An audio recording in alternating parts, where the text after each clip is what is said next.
शुभ प्रभात बच्चों, मैं आपकी अध्यापिका पुष्पलता सिंह। आज मैं आपको पढ़ाऊंगी कक्षा छठवीं ज्ञान सागर के पाठ 2 चिट्ठी के अक्षर। बच्चों, यह एक ऐसे महान व्यक्ति की कहानी है जो कि 40 वर्ष की अवस्था तक फौज में थे और दुश्मनों से लोहा लेते वक्त इनका दायां हाथ कट गया था और इसकी वजह से इन्हें सरकार ने इनके पद से रिटायरमेंट दे दी थी और इनकी आखिरी इच्छा पूछी। जब इन्होंने अपनी आखिरी इच्छा व्यक्त की तो सरकार ने उनकी सहायता की। अब महिपाल सिंह अपनी आखिरी इच्छा की पूर्ति के लिए तन और मन से जुट जाते हैं और बहुत परिश्रम करते हैं। चलिए देखते हैं चिट्ठी के अक्षर। सुबह के 10 बज रहे थे। मुझे डाक से एक चिट्ठी मिली। मुझे यानी लेखक ने अपना नाम नहीं बताया है। नाम की जगह खुद को व्यथित हृदय कहकर संबोधित किया है। लेखक को सुबह डाक से एक चिट्ठी मिली। लेखक लिफाफा खोलकर चिट्ठी पढ़ने लगते हैं। कृपा करके मेरे अखबार के लिए एक कविता भेज दीजिए। और उस चिट्ठी में लिखा था कि कृपा करके मेरे अखबार के लिए एक कविता भेज दीजिए। चिट्ठी के नीचे संपादक के हस्ताक्षर थे। संपादक यानी अखबार को निकालने वाले, छापने वाले। संपादक का नाम था महिपाल सिंह। चिट्ठियां तो बराबर आती ही रहती थीं, पर इस चिट्ठी में लेखक के मन को अपनी ओर खींच लिया। इसका कारण यह था कि चिट्ठी की लिखावट बड़ी ही सुंदर थी। हर अक्षर सांचे में ढला हुआ मालूम पड़ रहा था। महिपाल सिंह से मेरी कोई जान पहचान नहीं थी, अर्थात लेखक की महिपाल सिंह से कोई जान पहचान नहीं थी। यह उनकी पहली चिट्ठी थी। लिखावट देखकर लेखक के मुंह से अनायास अर्थात अचानक ही निकल पड़ा, वाह बड़ी सुंदर लिखावट है। लेखक ने दूसरे ही दिन कविता लिखकर भेज दी। कविता अखबार में छपी। जिस अंक में छपी वह अंक भी लेखक के पास आया।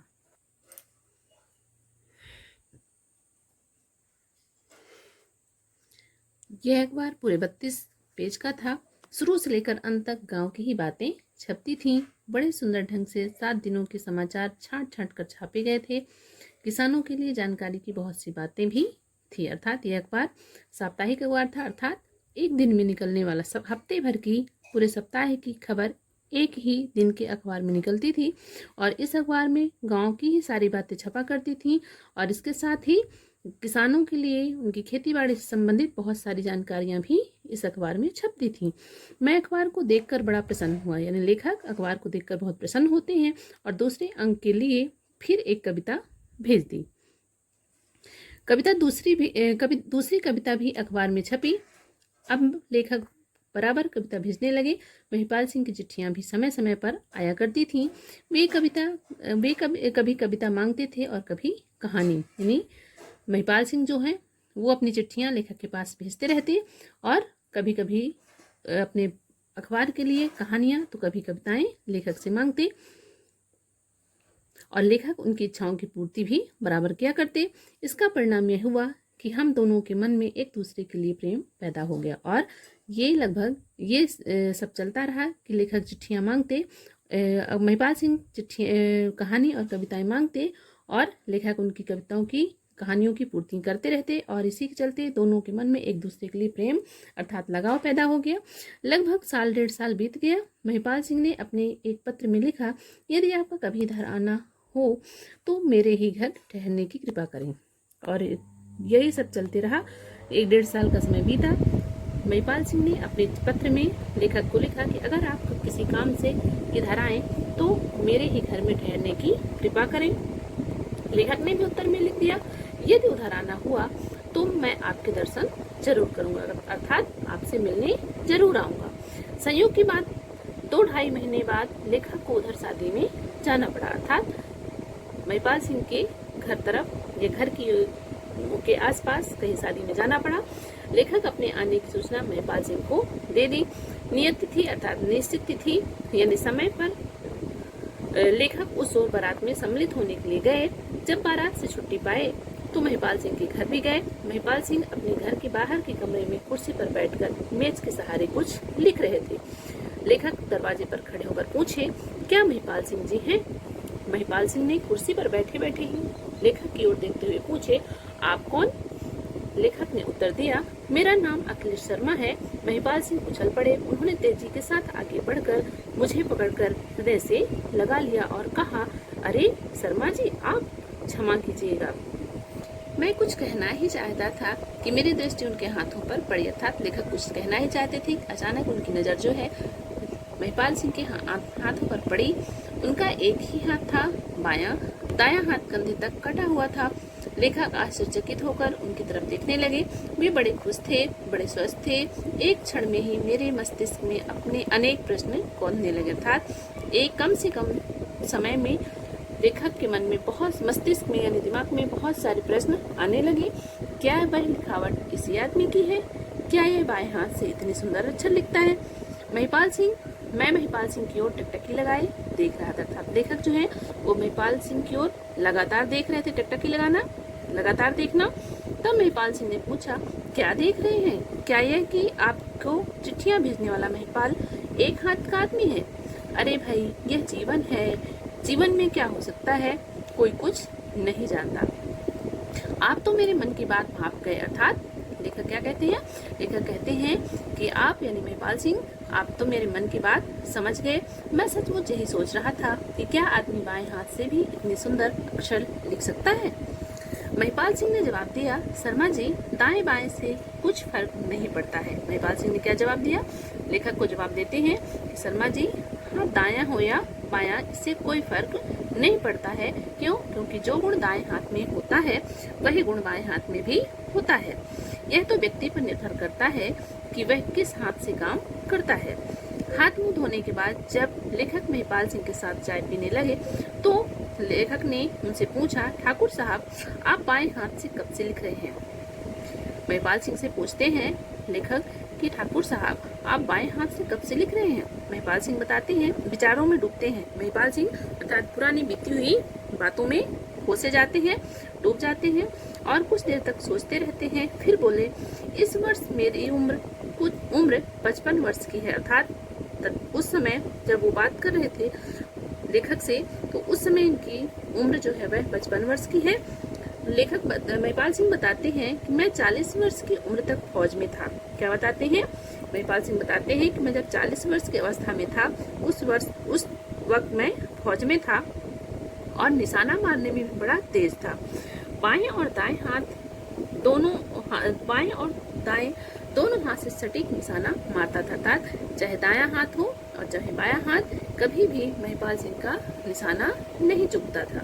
हाँ, संयोग की बात थी कि मुझे एक मोर्चे पर जाना पड़ा। महिपाल सिंह ने बताया कि संयोग की ही बात थी कि मुझे एक मोर्चे अर्थात युद्ध के लिए जाना पड़ा।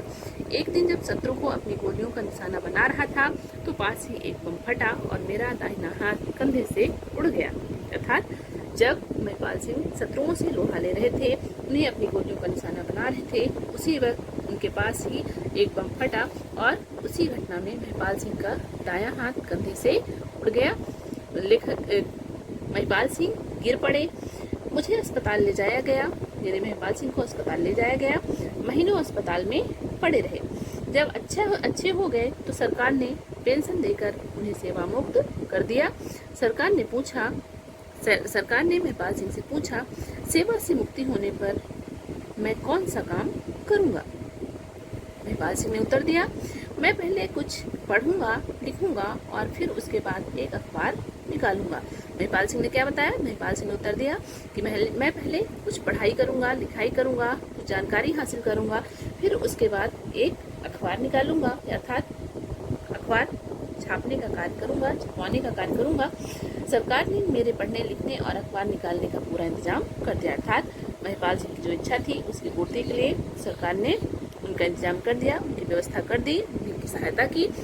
अब मैं घर आकर बाएं हाथ से लिखने का अभ्यास करने लगा। महिपाल सिंह बता रहे हैं कि उसके बाद जब मैं घर आया तो वहां आकर बाएं हाथ से लिखने का अभ्यास करने लगा, क्योंकि उनका दायां हाथ कट चुका था, निकल चुका था। 4-5 साल तक मैं अभ्यास में ही लगा रहा। और महिपाल सिंह बता रहे हैं लेखक से कि मैं लगातार 4 से 5 साल तक इस अभ्यास में लगा रहा। क्या अभ्यास? लिखने पढ़ने का अभ्यास। महिपाल सिंह बहुत सी कविताएं लिखी, कहानियां लिखी और लेख लिखे। और इस 4-5 साल के समय में महिपाल सिंह ने बहुत सारी कविताएं लिखी, कहानियां लिखी, लेख लिखे। वे सभी चीज़ें मेरे पास मौजूद हैं और जो 4-5 साल तक मेहनत करके उन्होंने कहानियाँ, लेख, कविताएं लिखी, वो सारी चीज़ें महिपाल सिंह के पास व्यवस्थित हैं, रखी हुई हैं। मेरी लिखावट उसी अभ्यास का परिणाम है और महिपाल सिंह लेखक को बताते हैं मेरी जो एक खूबसूरत लिखावट है उसी अभ्यास का बार अभ्यास का परिणाम है। जब मैं लिखने में दक्ष हो गया तो अखबार निकालने लगा। और महिपाल सिंह बताते हैं कि जब मैं लिखने में दक्ष हो गया मतलब कुशल हो गया तो अखबार निकालने लगा। अब आप देख ही रहे हैं कि पूरे 32 पेज का अखबार हर सप्ताह निकालता हूँ। और महिपाल सिंह कहते हैं लेखक से कि अब आप देखते हैं कि पूरे 32 पेज का अखबार हर सप्ताह निकालती है। महिपाल सिंह अपनी बात खत्म करने के बाद उठे। उन्होंने 4-5 साल तक अभ्यास के रूप में लिखी हुई अपनी रचनाएं अलमारी से निकाल कर लेखक के सामने रख दी। लेखक उनकी रचनाओं को देखने लगे। उन्होंने देखा कि टेढ़े मेढ़े अक्षर, दूर दूर अक्षर, अलग अलग अक्षर, फिर सुधरे हुए और फिर गोल गोल सुंदर अक्षर तथा सांचे में ढले हुए अक्षर। अर्थात इस प्रकार से लेखक देखते हैं कि यानी महिपाल सिंह के प्रयास में पहले वो टेढ़े मेढ़े अक्षर लिखते हैं, फिर दूर दूर अक्षर लिखते हैं, फिर अलग अलग अक्षर लिखते हैं, फिर सुधरे हुए और बढ़िया खूबसूरत अक्षर लिखने में वो दक्ष हो जाते हैं। मैं मुग्ध यानी लेखक मुग्ध था, मग्न था और मग्न होकर बोलते हैं, ठाकुर साहब आप धन्य हैं। मैंने बचपन में पढ़ा था रस्सी आवत जात है सिल पर परत निशान। अर्थात कि रस्सी जो कुएं के पाट में बार बार आती है जाती है तो पत्थर जैसी कठोर चीज में भी निशान पड़ जाते हैं, मगर आज अपनी आंखों से प्रत्यक्ष देख भी लिया। इतना कहने के बाद मैंने महिपाल सिंह से विदा ली। और लेखक क्या कहते हैं कि इतना आंखों से प्रत्यक्ष यानी साक्षात देखने के बाद लेखक महिपाल सिंह से विदा लेते हैं। तो बच्चों, ये था आपका चिट्ठी के अक्षर नामक कहानी और उम्मीद है कि ये कहानी आपको समझ में आई होगी और आप इसे पुनः पढ़कर अपना अभ्यास पूरा करेंगे। धन्यवाद बच्चों। तो मुझे उम्मीद है कि आपको ये कहानी अच्छी लगी होगी, समझ में आई होगी और अब आप इसका अभ्यास स्वयं करने का प्रयास करेंगे। अगर अभ्यास करने में आपको कोई कठिनाई आती है, समस्याएं आती हैं, तो आप मुझे कमेंट बॉक्स पे पूछ सकते हैं।